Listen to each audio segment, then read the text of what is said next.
감사드립니다. 우리 성경책 높이 드시고, 우리 성경책 없으신 분들 가슴에 손을 대시고 우리 따라 하시기 바랍니다. 성경을 통해 말씀하시는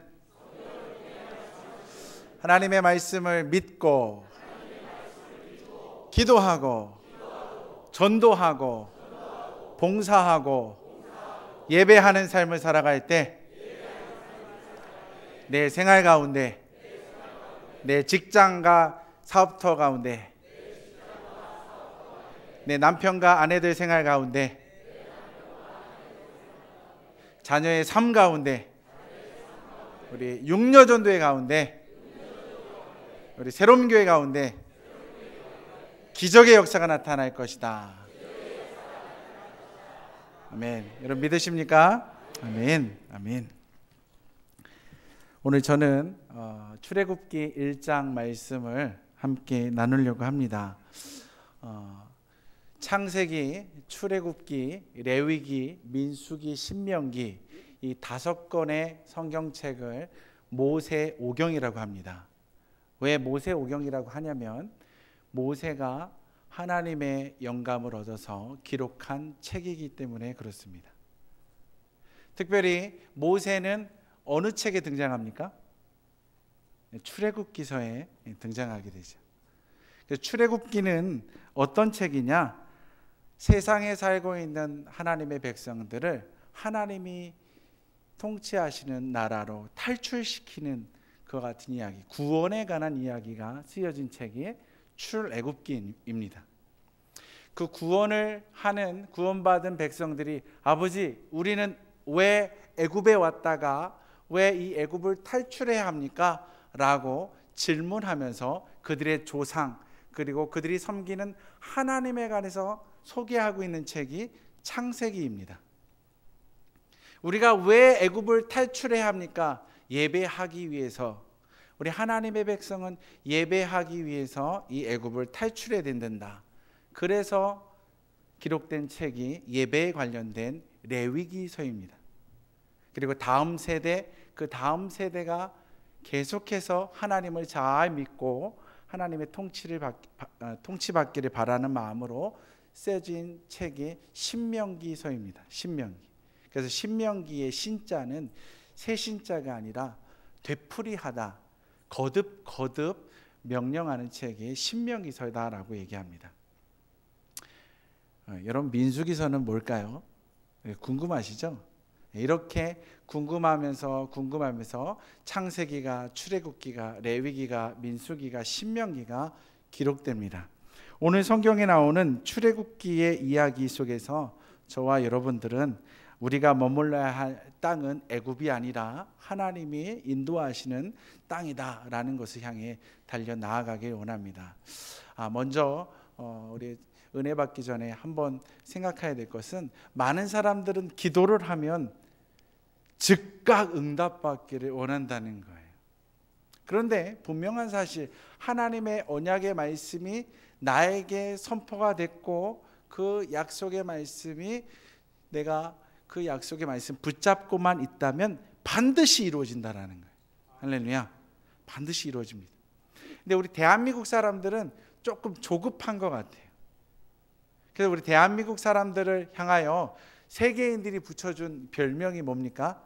냄비 근성이 있다. 그냥 확 불타올랐다가 확 꺼져버리는 그런 게 있다. 그러다 보니까 신앙생활을 할 때도 그냥 끝장을 내자. 그래가지고 옛날 우리의 믿음의 선진들은 끝장 내려고 산에 가가지고 뭐 붙잡고 기도하셨어요? 소나무 붙잡고 기도하시잖아요. 그럴 때마다 우리 하나님이 이야기합니다. 야, 아브라함을 봐라. 아브라함을 봐라. 아브라함에게 아들을 준다고 약속해놓고 몇 년을 기다리게 하셨어요? 25년 기다리게 하셨어요. 25년. 우리에게 하나님 뭐라 말씀하시냐면 조급증으로부터 벗어났으면 좋겠다. 좀 여유를 가지고 약속의 말씀을 믿고 나아가면 반드시 은혜 받게 될 것이다. 할렐루야. 은혜 받는 줄 믿으시기 바랍니다. 출애굽기 1장 5절 말씀해 보니까 이스라엘 백성들이 가나안 땅에 살다가 기근이 심하여졌을 때 애굽으로 이사를 갑니다. 야곱의 자녀들이 애굽으로 이사를 가는데 5절 말씀에 보니까 요셉을 제외하고 몇 명이 애굽에 이사를 갑니까? 70명이 애굽으로 이사를 갔다라고 기록하고 있습니다. 그런데 민수기서 1장 46절 말씀을 보니까 430년이 지난 후에 이스라엘 백성들이 70명이 아니라 얼마만큼 불어나느냐? 민수기 1장 46절 계수된 자의 총계는 60만 3,550명이었더라. 할렐루야. 70명이 애굽으로 이사 갔다가 애굽에서 탈출할 때는 남자, 특별히 전쟁에 나와서 싸울 수 있는 남자만 60만 명이라는 거예요. 어마어마하게 크게 부흥했다라는 거예요. 이게 언제 하나님이 약속하신 말씀이냐? 창세기 12장 아브라함에게 하신 말씀이에요. 창세기 12장 말씀. 거기에 보면 뭐라고 쓰였냐? 너는 너의 고향과 친척과 아버지의 집을 떠나 내가 내게 보여줄 땅으로 가라. 내가 너로 큰 민족을 이루고 내게 복을 주어 내 이름을 창대하게 하리니 너는 복이 될지라. 할렐루야. 여기에 두 가지의 축복을 줍니다. 하나는 땅을 줄 것이다. 땅을 줄 것이다. 두 번째는 너를 통해서 민족을 이루게 하실 것이다라는 거예요. 근데 여러분, 아브라함은 아들 하나밖에 못 낳습니까? 이삭 하나밖에 못 낳았어요. 이삭은요 아들 둘밖에 못 낳습니다. 야곱과 에서. 야곱이 12명 낳았죠. 근데 언제 이런 민족을 이루는 꿈이 이루어집니까? 자기 눈앞에 보여질 때는, 자기가 살아있는 동안에는 이루어지지 않았어요. 근데 믿음의 눈을 가지고 믿음의 약속의 말씀을 딱 붙잡고 있으니까 그게 정말 이루어지는 거예요. 할렐루야. 저와 여러분들은 약속의 말씀을 붙잡으시기 바랍니다. 그러면요 그 말씀이 내 당대에 이루어지기도 하고 내 자식 때, 아니면 내 손주 때, 아니면 내 증손, 아니면 내 후대에 반드시 이루어지는 역사가 나타날 것입니다. 우리는 조급함을 버리고 좀 여유로운 마음으로 하나님을 바라보면서 하나님의 약속의 말씀을 붙잡고 나아가면요 반드시 은혜의 축복이 일어난다라는 거예요. 창세기 13장 14절과 16절을 보니까 아브라함에게 이와 같은 축복의 말씀을 합니다. 롯이 아브라함을 떠난 후에 여호와께서 아브라함에게 이르시되 너는 눈을 들어 너 있는 곳에서 북쪽과 남쪽 그리고 동쪽과 서쪽을 바라보라. 보이는 땅을 내가 너와 내 자손에게 주리니 영원히 이르리라. 내가 내 자손의 땅에 티끌 같게 하리니 사람이 땅의 티끌을 능히 셀 수 있으신데 내 자손도 세리라. 내가 밟는 이 땅을 너에게 주겠다. 그리고 내가 너에게 자손을, 민족을 주겠다라는 거예요. 계속해서 땅과 자손에 관한 축복의 이야기를 합니다. 그러다가 15장 13절 말씀에 가니까 이런 이야기가 나옵니다. 창세기 15장 13절 여호와께서 아브라함에게 이르시되 너는 반드시 알라. 내 자손이 이방에서 객이 되어 그들을 섬기겠고 그들은 400년 동안 내 자손을 괴롭히리니. 할렐루야. 아브라함에게 이미 벌써 너희는 이방의 나라에 가게 될 것이다. 그곳에 가서 400년 동안 살면서 고통을 당하게 될 것이다 라는 예언의 말씀을 하십니다. 근데 이 예언의 말씀이 언제 이루어지느냐?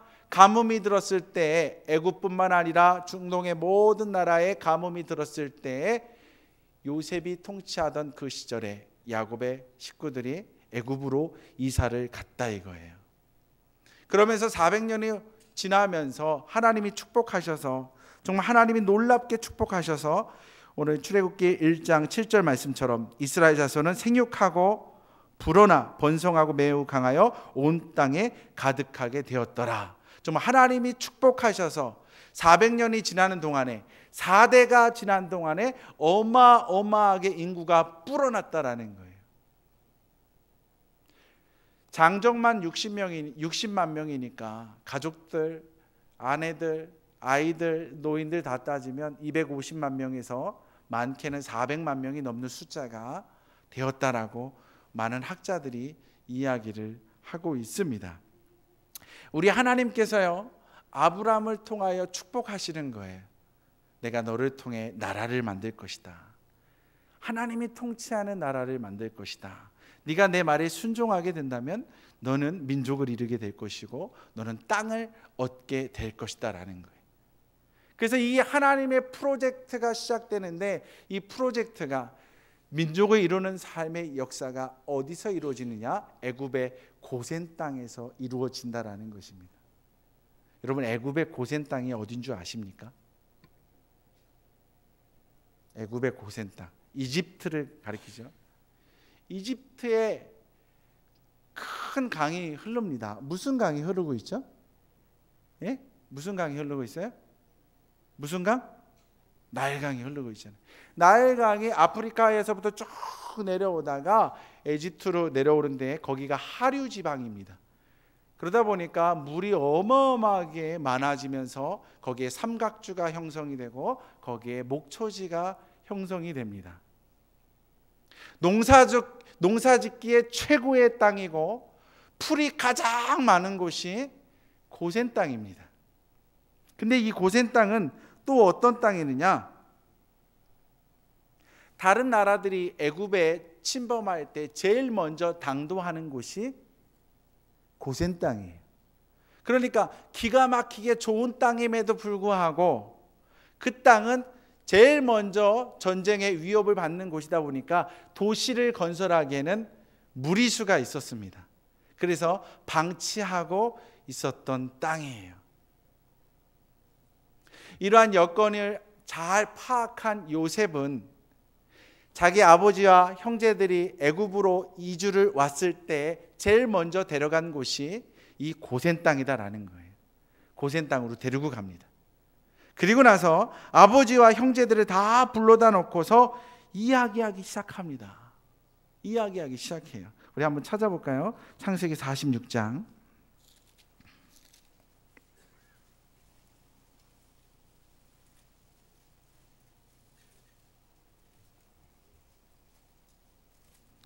창세기 46장 32절부터 34절 말씀 한번 읽어보도록 하겠습니다. 창세기 46장 32절에서 34절까지 말씀 함께 읽습니다. 시작. 그들은 목자들이라 목축하는 사람들이므로 그들의 양과 소와 모든 소유를 이끌고 왔나이다 하리니 바로가 당신들을 불러서 너희의 직업이 무엇이냐 묻거든 당신들은 이르기를 주의 종들은 어렸을 때부터 지금까지 목축하는 자들이 온데 우리와 우리 선조가 다 그러하나이다 하소서.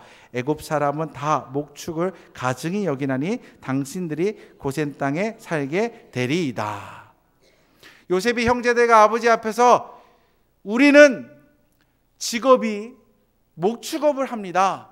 그리고 이 목축업은 우리만 하는 게 아니라 우리 아버지도 목축업자였고 우리 할아버지의 할아버지도 목축업자였다라고 이야기하라는 거예요. 그러면서 뭐라고 얘기하느냐? 이 애굽의 사람들은 다 목축을 가증히 여기나니 당신들이 고센 땅에서 살게 될 것입니다. 애굽 사람들은 목축업 하는 사람들을 싫어한다라는 거예요. 이렇게 신신당부를 합니다. 그리고 나서 47장에 가서 정말 바로 앞에 그의 형제들이 서게 됩니다. 그들이 바로 앞에 섰을 때 이렇게 대답하는 얘기가 나옵니다. 우리 47장 3절부터 한번 6절까지 읽어보겠습니다. 47장 3절부터 6절까지 말씀입니다. 시작. 바로가 요셉의 형들에게 묻되 너의 생업이 무엇이냐? 그들이 바로에게 대답하되 종들은 목자이온데 우리와 선조가 다 그러하나이다 하고 그들이 또 바로에게 구하되 가나안 땅에 기근이 심하여 종들이 양떼를 칠 곳이 없기로 종들이 이곳에 거류하고자 왔사오니 원하건대 종들로 고센 땅에 살게 하소서. 바로가 요셉에게 말하 이르되 내 아버지와 형들이 내게 왔은즉 애굽 땅이 내 앞에 있으니 땅의 좋은 곳에 내 아버지와 내 형들이 거주하게 하되 그들이 고센 땅에 거주하고 그들 중에 능력 있는 자가 있거든 그들로 내 가축을 관리하게 하라.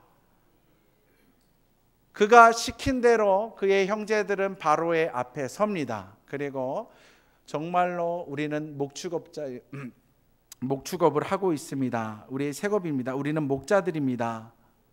그런 얘기를 합니다. 그랬더니 바로가 뭐라고 하냐면, 야, 모든 애굽의 땅이 지금 요셉의 발 앞에 있는데, 요셉이 그와 같은 권력자의 자리에 있는데 내가 니들이 원하는 땅을 주지 못할 일이 뭐가 있겠느냐?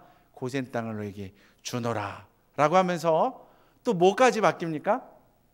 예? 내 가축들도 너희들이 키워라라는 거예요. 여기에 어마어마한 비밀이 숨겨져 있습니다. 여러분, 많은 사람들이 해외로 이주를 갑니다. 해외로 이주를 갑니다. 이주를 가서 1세대들이 살아갈 때는 이미 결혼을 했거나 아니면 외로움이 있어서 자기랑 비슷한 동족을 만나서 결혼을 하면서 같이 외로움을 달래고 살아갑니다. 근데 그들의 2세들은 다릅니다. 이주간 2세들은 그 문화가 편하다 보니까 그 문화 속에서 살아가는 사람들과 사랑을 하고 그 문화의 그 나라의 현지 사람들과 결혼하면서 살아갑니다. 민족성이 흐트러지기 시작합니다. 나는 하나님께 선택받은 민족이야 라는 것에서부터 멀어져 갑니다. 왜? 자꾸 혼혈이 되고 문화 속으로 젖어 들어가기 때문에 그렇습니다. 근데 하나님께서는요, 요셉을 먼저 애굽에 보내셨고 요셉의 눈에 고센 땅을 들게 하셨고 그리고 이스라엘의 야곱의 족속들을 고센 땅에서 지내게 하시면서 이스라엘의 백성들, 가나안 야곱의 족속들만 따로 살게 하셨다는 거예요. 할렐루야. 왜 그랬어요? 애굽의 사람들은 누굴 싫어한다? 예? 목축업 하는 사람 싫어한다. 냄새나기 때문에 싫어한다라는 거예요. 그래서 그 어마어마한 목초지가 있는 그 고센 땅에서 430년이 넘게 살아가게 되는 것입니다. 민족을 이루면서 한 가족이 들어갔는데요, 장정이 60만 명이나 되는 어마어마한 민족으로, 단일 민족으로 성장하는 놀라운 은혜와 축복을 누리게 되는 거예요. 이게 하나님의 은혜라는 거예요. 고센 땅이 아니면 이게 안 됩니다. 나일강의 하류 지방이고 범람하에서 목초가 많고 또 외국이 쳐들어온다라는 그것 때문에 개발되지 않은 그 버려진 그 좋은 땅에 야곱의 일가가 들어가서 민족을 이루게 되었다라는 것입니다. 하나님의 어마어마한 축복이다라는 것입니다. 약속의 말씀을 믿고 약속의 말씀을 따라 살아가는 사람들은요, 우리가 계획하지도 못하고 우리가 보지도 못하는 놀라운 은혜와 역사들을 경험하게 된다라는 거예요. 저와 여러분들이 그 경험 속으로 들어갈 수 있기를 축원합니다. 여러분, 하나님께서 아브라함에게, 이삭에게, 야곱에게 너로 하여금 큰 민족을 이루게 해주겠다. 또 한 가지는 뭐예요? 또 한 가지는 뭐예요? 뭘 주겠다? 땅을 주겠다라는 거예요. 땅을 주겠다라는 숙제가 남겨져 있는 거예요. 이스라엘 백성들이 지금 어느 땅에 살고 있습니까? 에집트의 고센 땅에 살고 있어요. 너무 좋은 땅이에요. 너무나 좋은 땅, 물이 풍부하고 목초지가 풍부해서 가축이 잘 번식하고 그리고 400년을 넘게 살아가면서 이 야곱의 족속들은 집을 짓게 되었고 목장을 형성하게 되었고 학교를 짓고 정착을 하기 시작하는 거예요. 여기가 좋사오니 떠나기 싫사옵나이다. 여러분, 많은 사람들이 미국으로 이민을 갑니다. 처음에는요, 유학하려고 갔어요. 살다 보니까 너무 좋은 거예요. 야, 이렇게 좋은 나라 유학하는 게 아니라 여기서 눌러 살아야겠다 라고 하면서 자녀를 낳고 이민 1세대들이 거기서 살기 시작합니다. 자녀를 양육하기에 너무너무 좋은 거예요. 한국에 전화를 겁니다. 한국에 있는 가족들 재산 정리해서 미국으로 들어오라고. 자녀 교육하기에 최고라고. 아직도 기회가 많다. 그래서 20-30년 전에 얼마나 많은 사람들이 미국으로 이주를 갔습니까? 그리고 지금은 왜 미국을 갑니까? 아이들 영어 공부시키려고 가지 않아요? 가면은 돌아오느냐? 잘 안 돌아온다라는 거예요. 왜? 살기가 좋거든요. 살기 좋은데 돌아올 이유가 있습니까? 이스라엘 백성들도요, 애굽 땅에 내려가서 고센 땅에 내려가서 사는데 너무너무 좋은 거예요. 거기에 삶이 익숙해지는 거예요. 익숙하면요, 떠나기가 싫어요. 여러분, 익산에서 태어나셔서 익산에서 공부하시고 익산에서 결혼하셔서 익산에서 지금까지 살고 계시는 분 한번 손 들어보세요. 괜찮아요. 손 한번 들어보세요. 손 내려보시고. 의외로 많죠. 또 어떤 분은 그럽니다. 나는 익산 사람인데 타지에 가서 사업하다가 재미 못 보고 그냥 바로 1년 있다가 2년 있다가 다시 익산에 와서 둥지를 다시 틀었다고.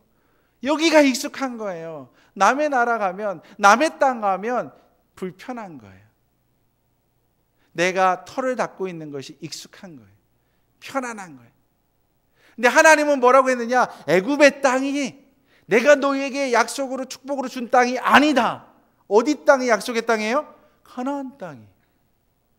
가나안 땅, 아브라함이 밟은 땅, 아브라함이 동서남북을 보면서 확인한 그 땅, 이삭이 확인한 그 땅, 야곱이 확인한 그 가나안 땅이 하나님이 축복으로 주신, 하나님이 통치하는 땅인데, 잠시 잠깐 하나님께서는 애굽에 이주를 시켜서 거기에서 민족을 형성하기까지만 하길 원하셨는데 이스라엘 백성들이 거기에 정착하면서 떠나기를 거부하고 있는 거예요. 그러니까 어떻게 해야 합니까? 강제로 데리고 와야죠. 강제로 데리고 와야죠. 거기 있으면 너 죽는다.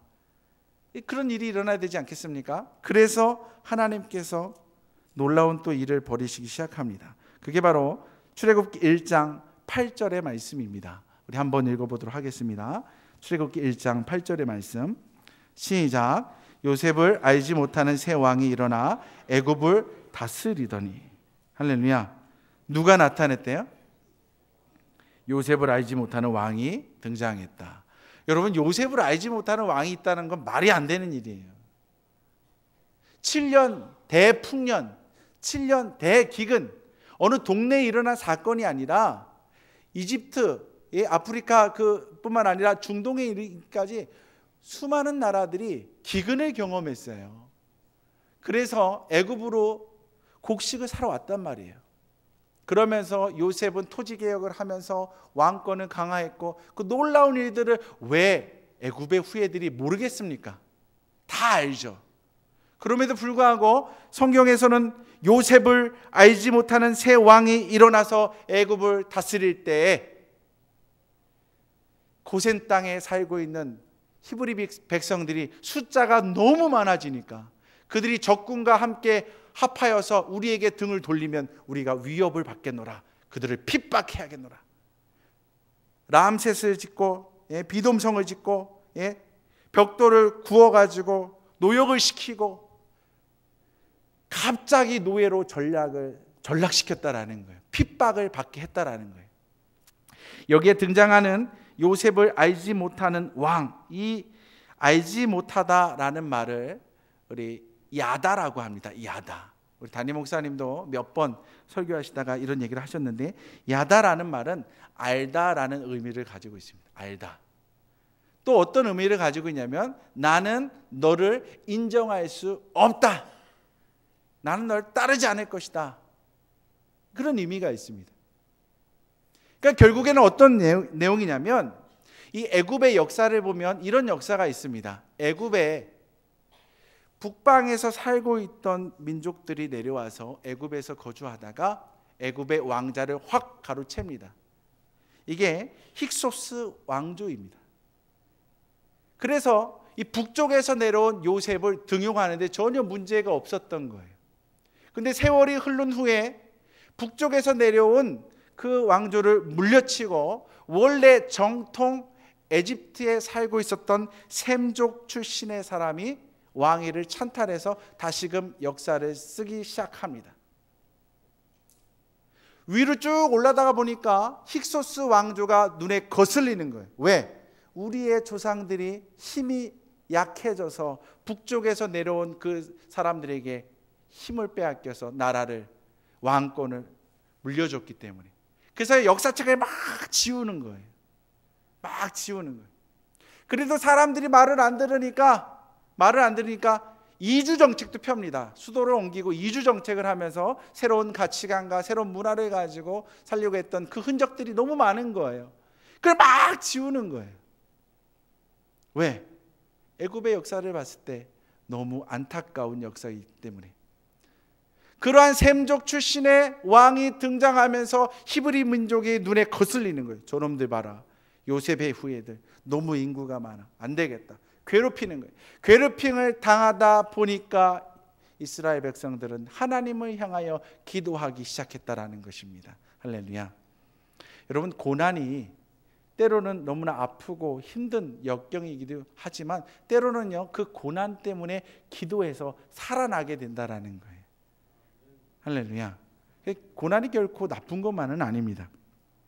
하나님께서는 이스라엘 백성들에게, 야, 이 고센 땅이 니들의 땅이 아니야, 니들이 정착할 땅이 아니야, 내가 지시할 가나안 땅으로 가야 돼. 그 길목에 이스라엘 백성들은 자꾸 정착하려고 하다 보니까 하나님은 요셉을 알지 못하는 왕을 들어서 공격당하게 하고 핍박당하게 하고 노예로 전락시키게 하고, 그래서 하나님께서는 이스라엘 백성들로 하여금, 야, 여기서는 도저히 못 살겠다, 도저히 못 살겠다, 하나님 우리를 구원하여 주시옵소서라고 기도하게 하셨다라는 거예요. 그래 하여서 누가 등장하게 됩니까? 하나님이 보낸 사람, 갈대 상자에서 건진받은 누구? 모세가 등장하잖아요. 하나님의 사람 모세가 등장해서 이스라엘 백성들을 구원하기 시작하잖아요. 애굽에서 탈출시키잖아요. 세상을 애굽이라고 합니다. 우리는요, 애굽과 같은 이 세상에 살아가고 있습니다. 우리 하나님은 뭐라고 얘기하냐면, 하나님의 백성들아, 하나님의 백성들아, 이 애굽과 같은 이 세상에 살아갈 때 여기에 안주하고 정착하고 살아가지 말고 이곳에서 떠나라라고 합니다. 한번 따라해 볼까요? 안전지대에서 떠나라. 안전지대에서 떠나라는 거예요. 안전해지려고 하면요, 계속 정착하려고 합니다. 계속 정착하려고 해요. 1층 집을 짓고 살아가는 사람들은요, 옥상을 쳐다볼 때마다 우리 집 옥상 위에다가 집을 한 채 더 올리면 어떨까, 자꾸 그런 생각이 듭니다.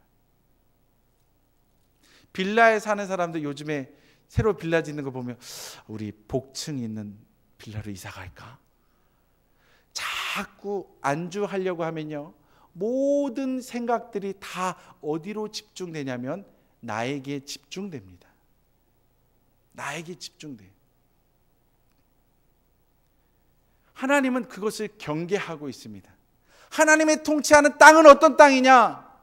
우리가 세상에 똑같이 살고 있잖아요. 대한민국 익산시 모현동에 살고 있잖아요. 똑같은 땅에 살고 있는데 하나님이 지시할 땅에 산다라는 것은 하나님의 가치관을 가지고 살아간다라는 거예요. 자꾸 안전하게 안주하기 시작하면 여기에 눌러앉게 돼요. 눌러앉으면 내 새끼, 내 아내, 내 남편, 내 자동차, 내 부동산, 자꾸 그렇게 되는 거예요. 교회도 마찬가지. 우리 교회, 우리 땅, 자꾸 그렇게 되는 거예요. 좀 더 멋있게 져야지, 좀 더 화려하게 져야지, 그렇게 되는 거예요. 그래서 주님은 뭐라고 하십니까? 내가 집중이 아니라, 너가 집중이 아니라 누가 집중이다? 하나님의 통치하는 그 나라가 집중돼야 된다. 가라라는 거예요. 안전한 곳에서 불편한 곳을 향해 가라라는 거예요. 여러분, 불편한 자리가 어디입니까? 여러분이 안전하다고 생각하는 그 자리로부터 불편한 자리로 가야 된다니까요. 그것이 하나님이 인도하시는 땅이거든요. 이놈의 몸뚱아리가요, 편한 걸 너무너무 좋아해요. 소파에 앉으면요, 너무 기분이 좋아요. 자동으로 리모컨 텔레비 탁 누르게 됩니다. 소파에 앉으면요, 텔레비를 보다가 갑자기 시그마하니 비스듬히 이렇게 누웁니다. 그리고 팔을 탁 거이고 이렇게 봅니다. 아, 좋다. 사람이 그렇더라고요. 그리고 조금 있다가 얘기합니다. 이불 좀 갖고 와라. 이불 쫙 펴고 아예 그냥 쿠션 뒤에다 놓고 누워버려.